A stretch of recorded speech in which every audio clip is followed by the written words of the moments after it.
Welcome, everyone, to another edition of the International Voices Podcast. I'm here with Chioe-Ann Shaw from Jamaica. Hi, Ian. Thanks for having me here today.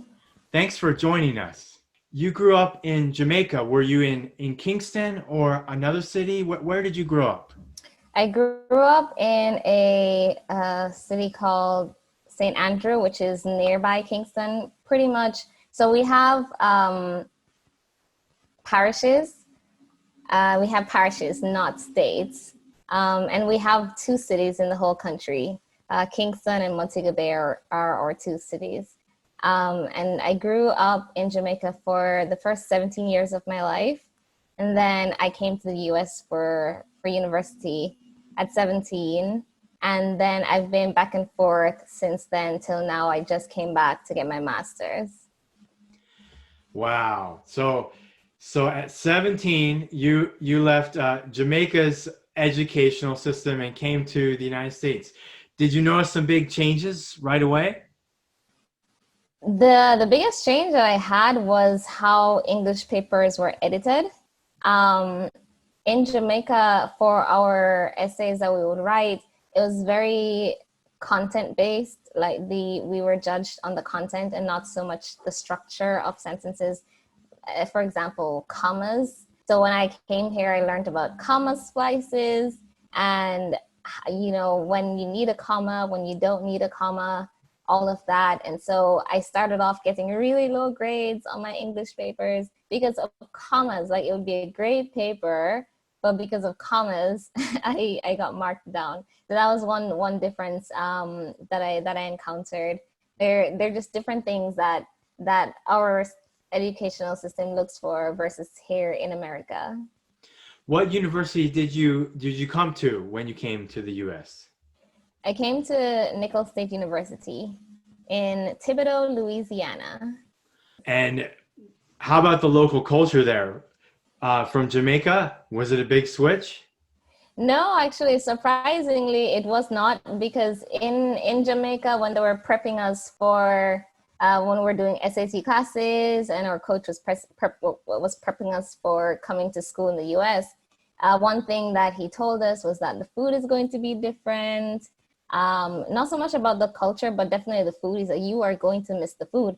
But when I was in Louisiana, the food was amazing. The Southern food was extremely delicious, extremely tasty. In Louisiana, there is a huge African-American population. So it wasn't like a huge culture shock with regards to my race. I'm so glad that your arrival in the US, it wasn't overly shocking, that you No. found some things that you could really enjoy. Was there anything funny in your first year that just a story that you remember from adjusting to Louisiana life there? The language was definitely sort of a barrier. There are different sayings that, so for example, there was somebody who was trying to ask me who are you, but he was saying who you is, and I could not figure out what he was saying until like he probably said it the third time, and I was like, oh, who am I? And then I answered him and told him my name and everything. So there was some slang that I couldn't understand like right away, but eventually I caught on and I was able to understand. Sounds like you went back to Jamaica a little bit, but then you came back for an MBA. Where did you study for your MBA? I studied at the Dominican University of California, and I chose that school because I was able to do my MBA in 1 year. I wanted to be in and out. So it was a lot of work, but it was a great experience. And in between time, you've been trained in theater and classical singing. Tell us a little bit about that aspect of your life. Yeah, when I first got to America to study for my undergrad, I was a biology major actually. And then after 2 years, just getting more involved in the ministry, I was involved in campus ministry and different things that we're doing on campus and singing at church as well. I started wanting to sing more on a professional level. And also I wasn't doing so well in chemistry. which is a huge component of being a biology major. And so I prayed about it and decided to switch my major to music, vocal music. And so that's where I started getting my classical training. And then after that, while doing music, I got my braveness up to audition for a play.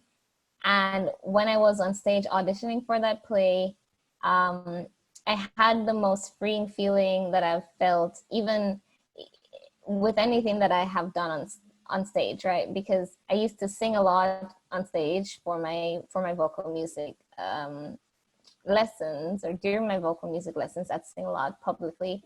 But Mm-hmm. when I acted, I wasn't nervous. Like, it was Mm. very natural to me.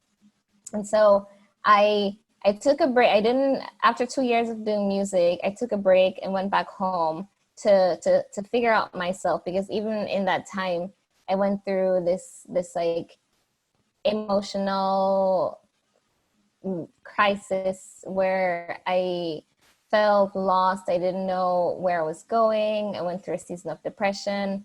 Um, not knowing what my future would be.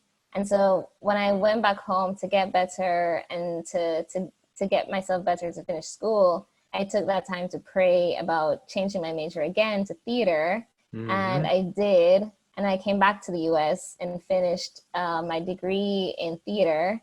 So everything is coming together. And then I have business now.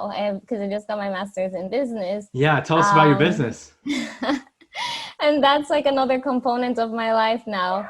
And since getting my degree in business, I started my own independent consulting company called Ignite a Light.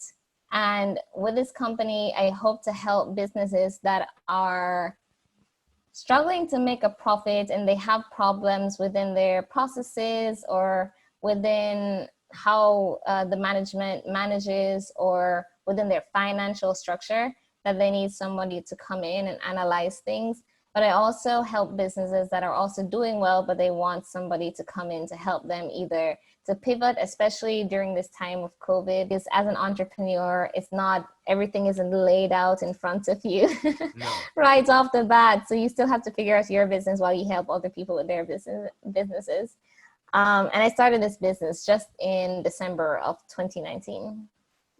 You have a heart to ministry. You said earlier that you were in campus ministry. Talk to me about your faith in Jesus and what that means to you. Absolutely. I got saved when I was 7 years old. I was quite young. But at the time, I didn't know that Jesus was the way to get to heaven.